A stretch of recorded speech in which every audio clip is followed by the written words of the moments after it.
Hello শিক্ষার্থীরা, আশা করি তোমরা সবাই অনেক অনেক ভালো আছো। জাতীয় বিশ্ববিদ্যালয়ের অধীনে প্রফেশনাল অনার্সের ভর্তি রিভিউ 2024 আজকের এই ভিডিওতে তোমাদেরকে সকল তথ্য একসাথে জানিয়ে দেব। তাই ভিডিওটা কিন্তু খুবই গুরুত্বপূর্ণ হতে যাচ্ছে। আবার অনেকে প্রশ্ন করেছিলে যে প্রফেশনাল অনার্সের ভর্তি কার্যক্রম কবে থেকে শুরু হবে। সেই বিষয়টির জন্য তোমাদেরকে নির্দিষ্ট একটা সময় বেঁধে দেওয়া যেতে পারে আজকের এই ভিডিওতে, যে এই নির্দিষ্ট সময়ের ভিতরে তোমার কিন্তু প্রফেশনাল অনার্সের ভর্তি সার্কুলার প্রকাশ করা হবে এবং প্রফেশনাল অনার্সে সকল ভর্তি তথ্য আজকের ভিডিওতে তোমাদেরকে জানিয়ে দিব। তো শিক্ষার্থীরা, যদি ভিডিওটা ভালো লাগে ভিডিওতে অবশ্যই একটা লাইক করবা, চ্যানেলে নতুন হয়ে থাকলে অবশ্যই চ্যানেলটি সাবস্ক্রাইব করে দিবা, আর যদি অলরেডি সাবস্ক্রাইব করে থাকো সবাইকে অসংখ্য ধন্যবাদ। প্রফেশনাল অনার্সে ভর্তি হতে গেলে তোমাকে সাধারণ একটি আবেদনের যোগ্যতা থাকতে হবে। এসএসসি তোমাকে 2019-20 এবং 21 সালে পাশ করতে হবে এবং এইচএসসি তোমাকে 2021-22 এবং 23 সালে পাশ করতে হবে। অর্থাৎ এখানে থার্ড টাইমার শিক্ষার্থীরা ভর্তি হওয়ার জন্য সুযোগ পেয়ে থাকে। জিপিএ ক্ষেত্রে যোগ্যতা, মানবিক শাখা শিক্ষার্থীদের ক্ষেত্রে এসএসসি পরীক্ষায় জিপিএ 2.50 করে থাকতে হবে এবং এইচএসসি পরীক্ষায় জিপিএ 2.50 করে থাকতে হবে। তবে মোট জিপিএ কত লাগবে সেই বিষয়টি উল্লেখ নেই। বিজ্ঞান এবং ব্যবসায় শিক্ষা শাখার শিক্ষার্থীদের ক্ষেত্রে এসএসসি পরীক্ষায় জিপিএ 3 পয়েন্ট করে থাকতে হবে এবং এইচএসসি পরীক্ষায় জিপিএ 2.50 করে থাকতে হবে। তবে মোট জিপিএ কত লাগবে সেই বিষয়টি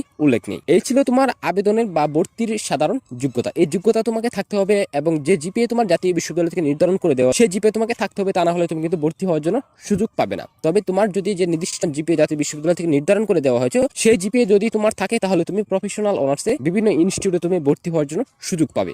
কোর্সের তালিকা, জাতীয় বিশ্ববিদ্যালয়ের অধীনে প্রফেশনাল অনার্সে যে কোর্সগুলো পড়ানো হয় সেই কোর্সগুলো কিন্তু সাধারণ অনার্সে পড়ানো হয় না, অথবা ডিগ্রি পাস কোর্সে কিন্তু পড়ানো হয় না। তবে অন ক্যাম্পাস কোর্সে দু একটা কোর্স কিন্তু প্রফেশনালের রয়েছে, যেটিতে তোমার আবেদন কার্যক্রম চলমান ছিল এবং প্রথম মেধা তালিকা প্রকাশ করা হতে পারে বেশ কিছুদিন পরে। Bachelor of business administration BBA, bachelor of education BEd, bachelor of fine arts BFA, apparel manufacture and technology AMT, fashion design and technology FDT, knitwear manufacture and technology KMT, computer science and engineering CSC, electronic and communication engineering EC, tourism and hospitality management THM, theatre and media studies TMS, BSc honours in Textile Science and Technology, BBA in Aviation Management, BSc in Aeronautical and Aviation Science। এই 13টি course তোমার professional অনার্সে বর্তমান সময়ে পরিচালিত হচ্ছে। তোমার পছন্দের তালিকায় যে কোর্স রয়েছে সেই কোর্স নিয়ে তুমি যে কোর্সগুলো যে ইনস্টিটিউট বা কলেজে পড়ানো হয় সেই কোর্স নিয়ে তোমাকে সেই ইনস্টিটিউট বা সেই কলেজে ভর্তি হতে হবে, কারণ সবগুলো কোর্স কিন্তু তোমার প্রতিটি ইনস্টিটিউট বা কলেজে কিন্তু পড়ানো হয় না। ভর্তি হওয়ার আগে অবশ্যই এই বিষয়টি নিশ্চিত হয়ে নিবে যে কোন কলেজ বা কোন ইনস্টিটিউটে তোমার কোন কোর্সগুলো পড়ানো হয়ে থাকে। মেধা তালিকা প্রণয়ন ও বিষয় বন্টন, আবেদনকারী এসএসসি ও এইচএসসি পরীক্ষার প্রাপ্ত জিপিএ এর উপর ভিত্তি করে তোমার প্রতিটি কলেজে তোমার কোর্স বরাদ্দ দেওয়া হবে। অর্থাৎ প্রফেশনাল অনার্সে তোমার জিপিএ এর উপর ভিত্তি করে তোমার শিক্ষার্থী ভর্তি না হবে। যাদের জিপিএ বেশি থাকবে তারাই ভর্তি হওয়ার জন্য আগে সুযোগ পাবে। তবে একই প্রতিষ্ঠান বা কলেজে তোমার দুই বা ততোধিক শিক্ষার্থীর মেধা তালিকা এক হয়ে গেলে সেক্ষেত্রে তোমার ওই সকল আবেদনকারী চতুর্থ বিষয় সহ এসএসসি ও এইচএসসি পরীক্ষার জিপিএ যথাক্রমে 40% ও 60% দেখা হবে। যদি প্রয়োজন হয় চতুর্থ বিষয় সহ এসএসসি ও এইচএসসি পরীক্ষার প্রাপ্ত মোট নম্বরে যথাক্রমে 40% ও 60% দেখা হবে। এরপর যদি দুই বা ততোধিক শিক্ষার্থীর মেধা তালিকা এক হয়ে যায় সেক্ষেত্রে তোমার ওই সকল শিক্ষার্থীর বয়স দেখা হবে, অর্থাৎ যার বয়স কম হবে সেই মেধা তালিকায় আগে স্থান পাবে। প্রফেশনাল অনার্সে তোমার যে সকল শিক্ষার্থী তোমার ভর্তি হওয়ার জন্য সুযোগ পাবে না, জাতীয় বিশ্ববিদ্যালয়ের অধীনে 2021-22 অথবা 2022 শিক্ষাবর্ষে স্নাতক সমান বা স্নাতক প্রফেশনাল বা স্নাতক নিয়মিত প্রাইভেট কোর্সে ভর্তি হওয়ার পর রেজিস্ট্রেশন ইস্যু থাকলে সে সকল শিক্ষার্থী 23-24 শিক্ষাবর্ষে প্রথম বর্ষ স্নাতক সমান প্রফেশনাল কোর্সে ভর্তি হতে পারবে না। তবে তুমি যদি পূর্ববর্তী শিক্ষাবর্ষের ভর্তি বাতিল করে ফেলো তাহলে তুমি ভর্তি হওয়ার জন্য সুযোগ পাবে। একই শিক্ষাবর্ষে অথবা দুটি ভিন্ন শিক্ষাবর্ষে কোনো শিক্ষার্থী স্নাতক সমান স্নাতক প্রফেশনাল স্নাতক নিয়মিত প্রাইভেট কোর্সে হয়তো ভর্তি হলে তার উভয় ভর্তি রেজিস্ট্রেশন বাতিল বলে গণ্য করা হবে। মুক্তিযোদ্ধার সন্তান আদিবাসী প্রতিবন্ধী পোষ্য কোটায় আবেদনকারী কোনো শিক্ষার্থী প্রথম অথবা দ্বিতীয় মেধা তালিকায় স্থান পেয়ে ভর্তি হলে ওই সকল শিক্ষার্থীকে পুনরায় কোটার মেধা তালিকায় স্থান দেওয়া হবে না। এছাড়াও যে সকল শিক্ষার্থী তোমার জাতীয় বিশ্ববিদ্যালয় থেকে যে জিপিএ এবং যে আবেদনের যোগ্যতা নির্ধারণ করে দেওয়া হয়েছে সেই সকল শিক্ষার্থী যদি এই জিপিএ বা আবেদন করার যোগ্যতা না থাকে তাহলে কিন্তু ওই সকল শিক্ষার্থী কিন্তু তোমার প্রফেশনাল অনার্সে ভর্তি হওয়ার জন্য সুযোগ পাবে না। ভর্তি প্রক্রিয়ার ধাপসমূহ, মোট 5টি ধাপে তোমার ভর্তি কার্যক্রম শেষ করা হবে।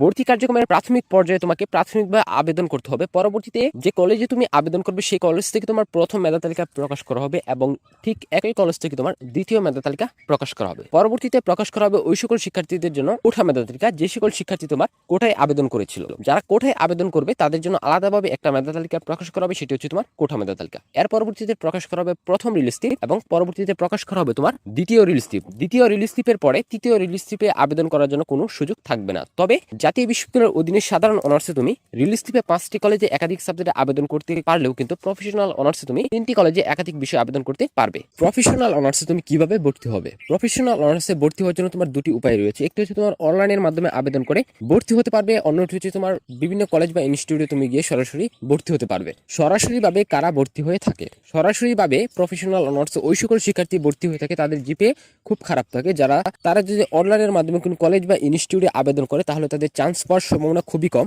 সেক্ষেত্রে ওই সকল শিক্ষার্থী তোমার প্রফেশনাল অনার্সে বিভিন্ন ইনস্টিটিউটে গিয়ে সরাসরি ভর্তি হয়ে থাকে। তবে জাতীয় বিশ্ববিদ্যালয় থেকে যে জিপে নির্ধারণ করে দেওয়া আছে সেই জিপে কিন্তু থাকতেই হবে। বিভিন্ন কলেজে তুমি যোগাযোগ করলে প্রাথমিক আবেদন তোমার যদি অ্যাপ্রুভ করে দেয় সেক্ষেত্রে কিন্তু তোমার প্রফেশনাল অনার্সে তুমি ভর্তি হওয়ার জন্য সুযোগ পাবে। সেক্ষেত্রে তুমি বিভিন্ন কলেজে তুমি যোগাযোগ করে দেখতে পারো। তবে তোমার যদি জিপিএ খারাপ থাকে, তোমার প্রফেশনাল অনার্সে ভর্তি হওয়া যদি একান্তই প্রয়োজন বোধ হয় তোমার, সেক্ষেত্রে তুমি প্রফেশনাল অনার্সে বিভিন্ন কোর্সে তোমার বিভিন্ন ইনস্টিটিউটে সরাসরি গিয়ে ভর্তি হয়ে যেতে পারো। সেই বিষয়টি পুরোপুরি তোমার উপর নির্ভর করবে। তবে ভর্তি হওয়ার আগে নিজ দায়িত্বে কোন ইনস্টিটিউট বা কোন কলেজে তোমার কতটা ল্যাব সুবিধা দিচ্ছে সে বিষয়টি অবশ্যই দেখে নেবা। পড়াশোনার খরচ সহ অন্যান্য যাবতীয় তথ্য নিজ দায়িত্বে চেক করে নেবা। রিলিজ লিপে আবেদন ফর্ম পূরণ সম্পর্কিত করণীয়। যে সকল আবেদনকারী মেধা তালিকায় স্থান পাবে না অথবা মেধা তালিকায় স্থান পেয়েও ভর্তি হয়ে পরবর্তীতে ভর্তি বাতিল করবে অথবা মেধা তালিকায় স্থান পেয়েও বরাদ্দকৃত কোর্সে ভর্তি হবে না, ওই সকল শিক্ষার্থী তোমার কোর্সভিত্তিক শূন্য আসন সাপেক্ষ 3টি কলেজে আলাদাভাবে কোর্স পছন্দক্রম নির্ধারণ করে রিলিজ লিপের জন্য আবেদন করতে পারবে। তবে কলেজ কর্তৃপক্ষ প্রাথমিক